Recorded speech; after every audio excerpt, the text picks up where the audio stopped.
Seja bem-vindo à nossa jornada devocional, compartilhando palavras de fé, amor e esperança. Nós estamos no dia 25 de janeiro. O tema do nosso devocional de hoje é sobre ordenar a vida pelo pensamento.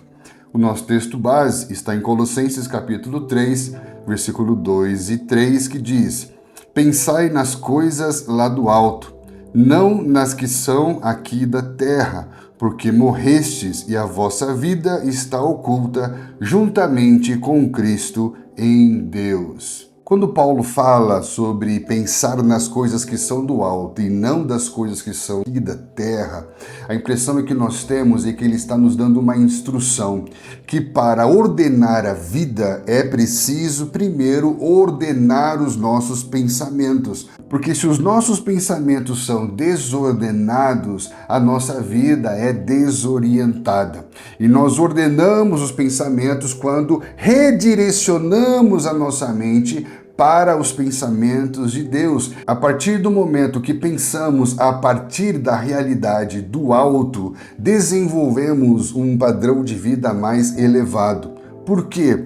Porque as coisas que são do alto, elas são espirituais, elas são infinitas e elas são eternas. Enquanto as coisas que são terrenas, elas são materiais, elas são finitas e limitadas, elas são momentâneas e transitórias. Então, a partir de que realidade nós estamos pensando? Nós sabemos que estamos num mundo extremamente confuso. E quanto mais os pensamentos são invadidos por ondas de informações infinitas, parece que mais as pessoas se sentem desinformadas, justamente porque a velocidade da informação que ocupa os pensamentos não permite que as pessoas tenham tempo para assimilar, para poder construir um pensamento e se posicionar com sabedoria. Então o mundo que nós vivemos vai se tornando cada vez mais contraditório, porque ao mesmo tempo que as pessoas estão cada vez mais conectadas no mundo virtual,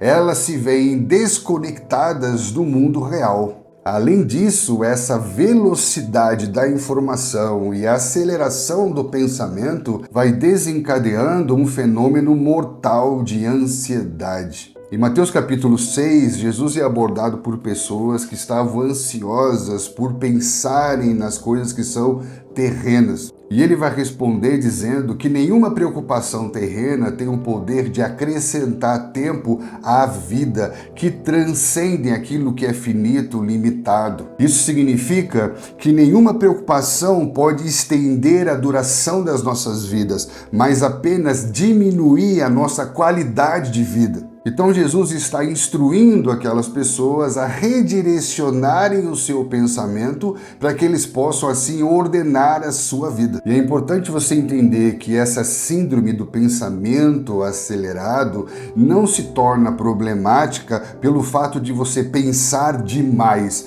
mas ela se torna problemática pelo fato de você pensar a mais. Como assim? Porque quando pensamos a mais, nós já estamos migrando dos pensamentos para a imaginação. Isso quer dizer que quando pensamos a mais, não apenas estamos antecipando situações, mas estamos criando situações a partir do nosso imaginário. Por isso, o problema não é você pensar demais, o problema é você pensar a mais e além de antecipar situações, você cria situações que não existem. E aí então, como no texto, nós corremos até Jesus para que ele nos ajude a lidar com essas preocupações a respeito de situações que nós criamos. E aí nós nos vemos diante de um dilema teológico. Por quê? Porque Hebreus fala que aquele que se aproxima de Deus precisa crer que ele é real. Deus é pura realidade. E esse Deus que é pura realidade tem uma coisa que ele não pode fazer.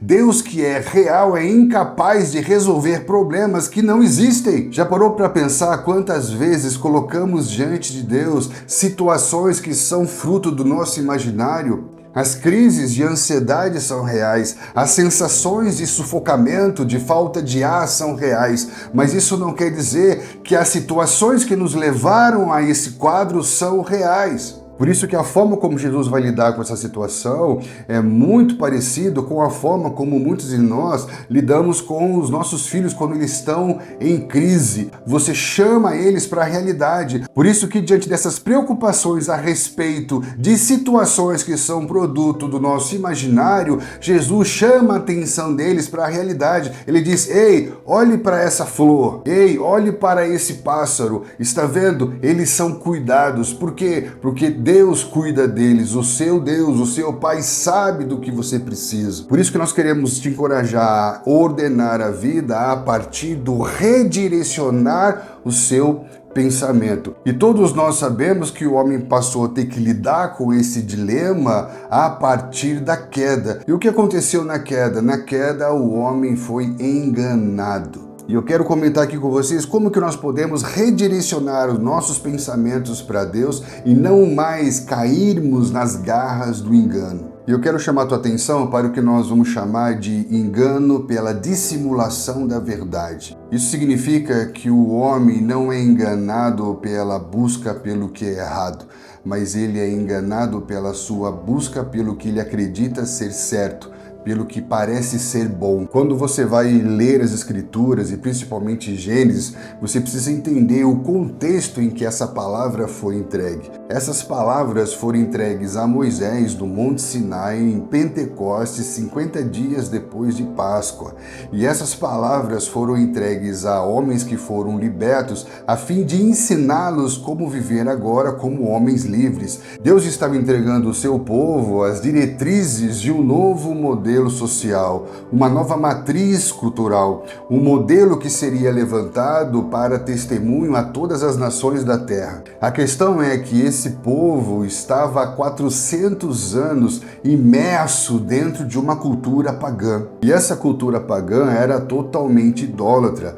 Uma cultura em que se adoravam as coisas criadas, o sol, a lua. Nós vamos entender que toda a instrução de Deus tem como objetivo desenvolver uma nova cosmovisão, uma nova visão de mundo. Por isso que a primeira sentença de Gênesis 1 diz: no princípio criou Deus os céus e a terra. Ou seja, existe apenas um Deus criador dos céus e da terra, criador de todas as coisas. Logo, as coisas não são deuses, mas foram criadas por um único Deus. Percebe? Quando você entende um contexto, você vai perceber que numa sentença, Deus está desenvolvendo uma nova cosmovisão. Observando esse contexto, nós vamos entender até mesmo por que o homem é enganado através da figura da serpente.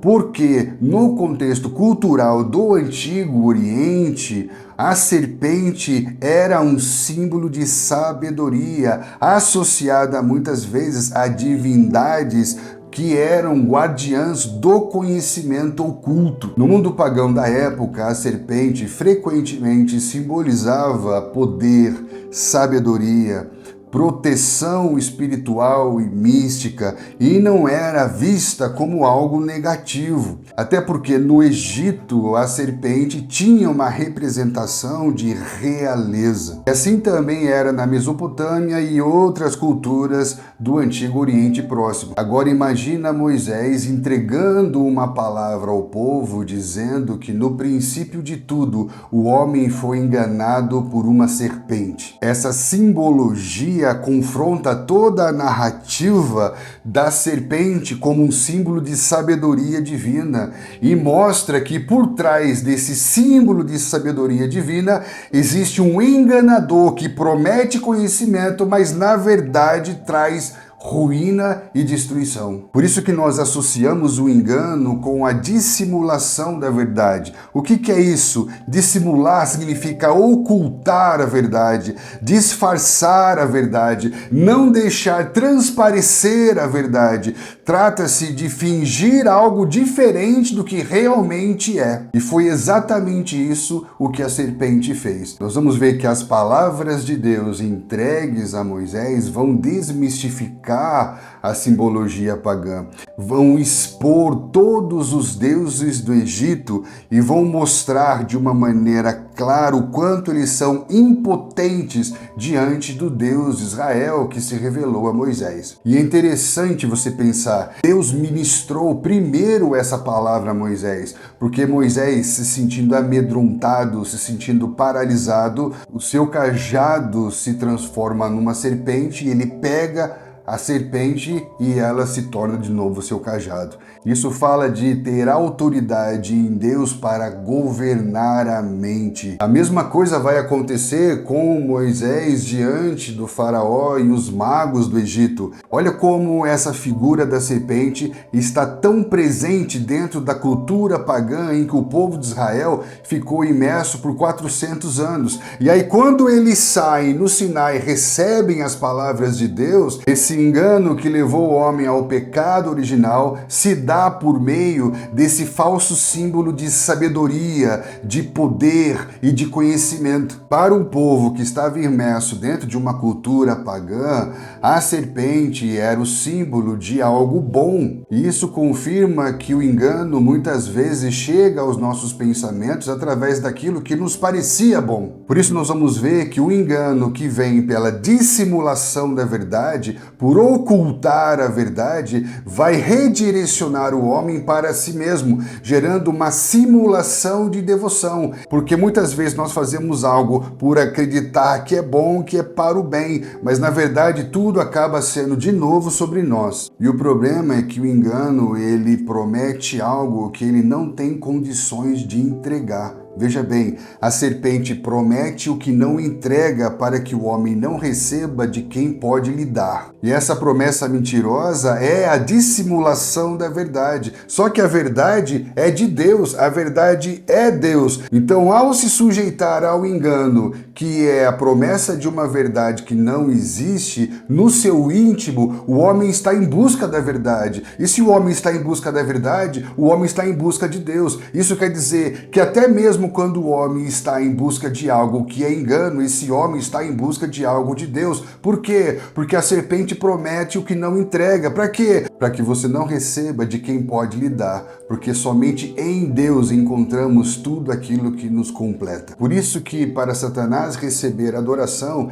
ele tem que convencer as pessoas que ele é aquilo que Deus não foi para você. Por quê? Porque tudo que você está buscando para você é Deus. Todo ser humano está em busca de Deus e ele é enganado justamente no seu anseio de encontrar Deus. Se você se aprofundar um pouco mais nesse campo de observação, você vai ver muitos outros exemplos de engano pela dissimulação da verdade. Por exemplo, dentro da escatologia islâmica, você vai perceber que existem paralelos inversos. O que seriam paralelos inversos? Dentro da nossa escatologia, nós temos ali o perfil de um anticristo. E o que seria o anticristo na nossa escatologia parece ser o Mahdi, que seria o Messias dentro da escatologia islâmica. E o que parece ser o anticristo dentro da escatologia islâmica parece ser o nosso Messias dentro da nossa escatologia. Ou seja, seria mais uma maneira dissimulada de dizer que aquele que é não é e aquele que não é. E mais uma vez, milhares de pessoas sendo enganadas não porque deliberadamente escolhem o mal, mas por acreditarem que algo é bom. Por isso o conselho que nós te damos nessa meditação é que você coloque à prova os seus pensamentos. Nós vimos que o homem foi enganado pela serpente porque a serpente tem a representação de algo que era bom.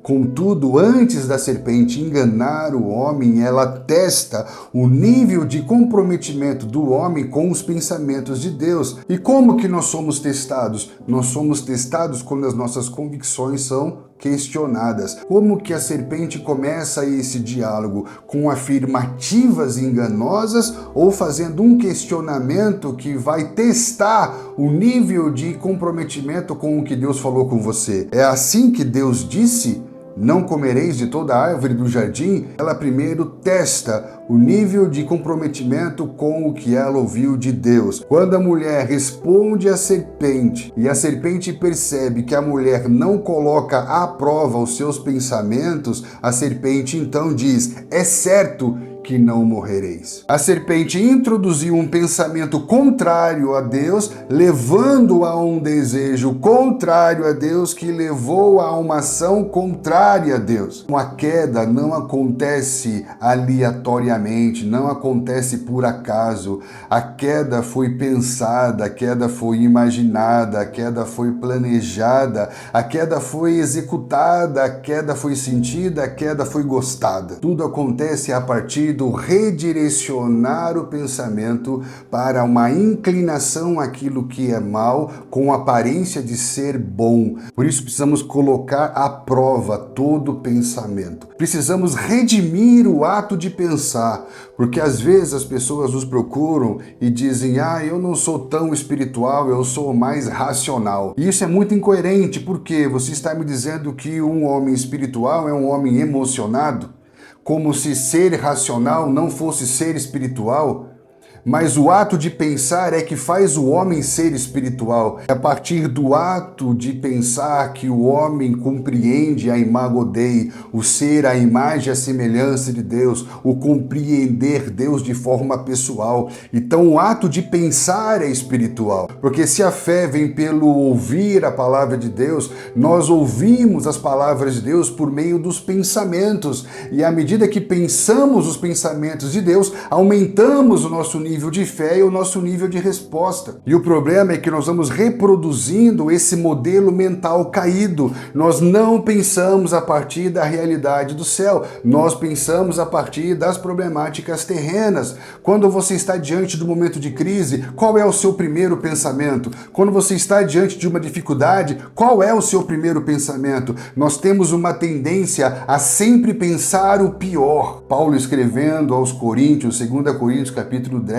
ele vai falar de fortalezas que se levantam contra o conhecimento de Deus. E essas fortalezas têm uma arquitetura, elas são sustentadas a partir de dois pilares: sofismas e altivez. O que são sofismas? São argumentos enganosos que têm uma aparência lógica, mas são falsos em essência. Além de sofismas, essas estruturas mentais contra o conhecimento de Deus são sustentadas por altivez, ou seja, todo orgulho, arrogância que impede de nós submetermos nossos pensamentos aos pensamentos de Deus. Então o que acontece? Todas as vezes que os nossos pensamentos são comprometidos pelo engano, esse engano vai também comprometer o nosso comportamento. Pessoas enganadas geralmente lutam para defender as suas opiniões e tornam-se sectárias, porque formam grupos, formam partidos baseados na suspeita, na desconfiança, no julgamento errôneo e precipitado para com os outros, gerando uma série de conflitos e rupturas relacionais. Nós temos alguns exemplos disso na Bíblia, como dos dois discípulos no caminho de Emaús. Eles estavam discutindo baseado num sofisma, uma ideia equivocada sobre o Messias. Nós achávamos que fosse ele, como se não houvesse se cumprido tudo aquilo que estava escrito ao seu respeito. E quando eles começam a se mover a partir de um sofisma, eles tomam uma atitude altiva, eles abandonam os irmãos e vão seguir o seu próprio caminho, até que o próprio Cristo, usando armas espirituais, consegue trazê-los de volta para a realidade. Que armas espirituais? Ele começa a falar sobre o que estava escrito em todas as escrituras ao seu respeito. Ele começa a desconstruir toda a estrutura sofismática. E quando ele anula o sofisma, imediatamente eles voltam para Jerusalém para restabelecer a relação com os discípulos, a sua vida em comunidade, em unidade. Olha que interessante, nesse contexto de Corinto, Paulo vai falar sobre falsos mestres, falsos apóstolos, e ele diz que não é de se admirar, porque o próprio Satanás se disfarça de anjo de luz. Aí você pode me perguntar, isso quer dizer que se eu mudar a crença de uma pessoa, eu mudo toda a sua vida e toda a sua estrutura de desejo e vontade? Existe uma ênfase pragmática muito forte hoje na nossa cultura cristã, ao ponto de afirmar que os meus pensamentos não interferem na minha formação cristã. cristã, mas sim o meu exercício prático, os meus hábitos, os meus comportamentos. Porém, é importante nós lembrarmos do princípio da interdependência e que o processo acontece de forma complementar, de modo que o desejo do homem pelo fruto proibido por Deus foi despertado pela narrativa oferecida pela serpente. Embora nem sempre agimos conforme o que sabemos, nosso pensamento influencia o que desejamos. Embora nem sempre façamos conforme sabemos, o que pensamos influencia o que desejamos. Alguém pode dizer, mas o que eu faço não é o que eu sei, mas o que você faz é o que você pensa. O problema é que nós nem sempre pensamos os pensamentos de Deus. Portanto, reduzir a nossa formação espiritual como homens e mulheres de Deus a apenas mudança de hábitos pode significar subestimar a nossa capacidade de reflexão e negligenciar a nossa capacidade reflexiva, que faz parte do nosso processo formativo, nada mais é do que equiparar o homem a ratos de laboratório, que vão aprendendo por meio do condicionamento do comportamento. Sabemos que Jesus não perguntava para as pessoas o que você sabe. Jesus perguntava para as pessoas o que você quer. Contudo, nós sabemos que nem todos aqueles que receberam o que queriam foram salvos.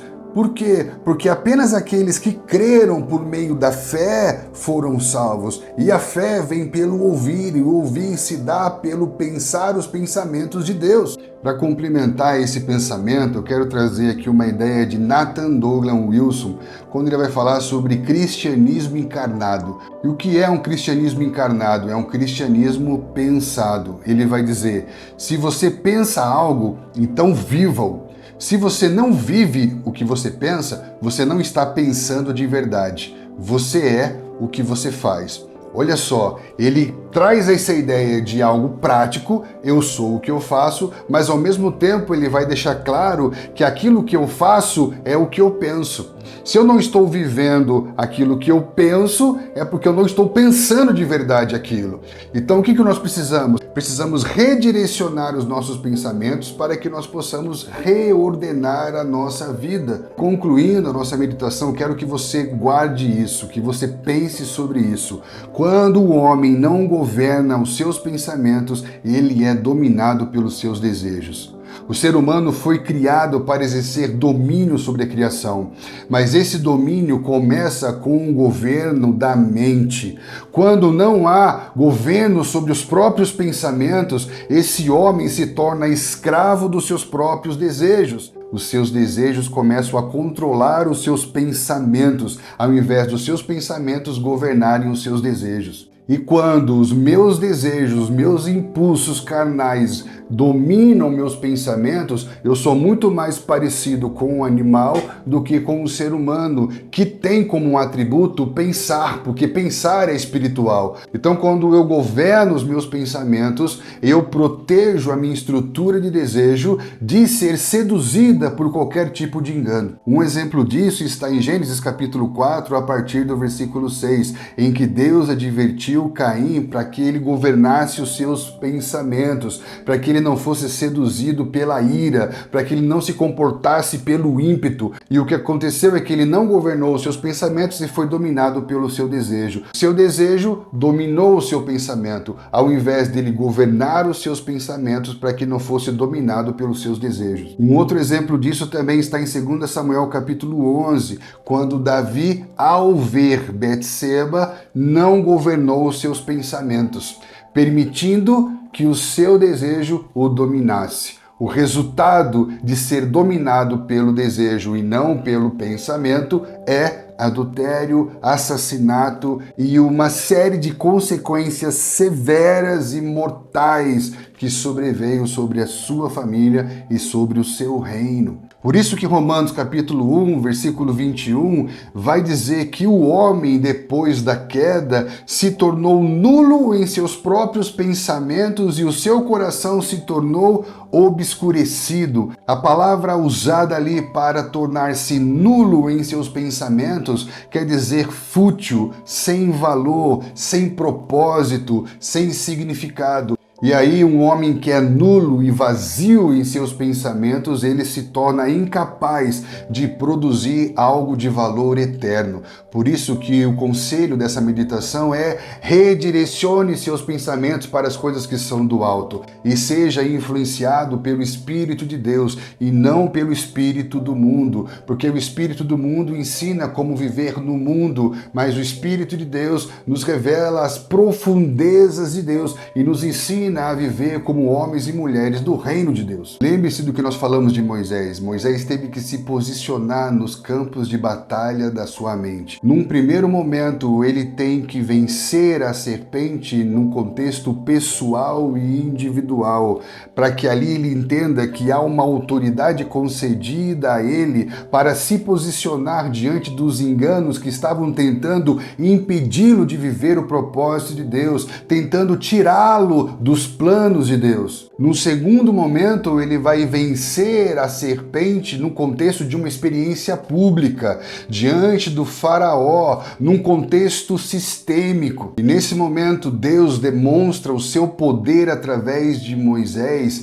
expondo toda uma estrutura de engano que atuava sobre uma nação e sobre uma cultura. Há uma guerra acontecendo nos campos de batalha da sua mente e nós precisamos nos posicionar com relação a isso. Quando Jesus vai falar sobre os últimos dias, na sua profecia de Mateus 24, a primeira coisa que ele vai nos alertar é: cuidem para que ninguém vos engane, porque muitos virão em meu nome, muitos virão como a serpente. Lembra? Paulo comparou os falsos apóstolos de Corinto à serpente. Nos últimos dias haverá muito engano e muitos serão enganados, porque tudo parecerá ser bom, parecerá ser de Deus. Ele diz no versículo 11, vão se levantar falsos profetas que vão enganar a muitos. No versículo 24 ele fala, surgirão falsos cristos, falsos profetas, farão sinais, prodígios e enganarão até mesmo os escolhidos. Jesus começa esse discurso profético nos alertando sobre o engano,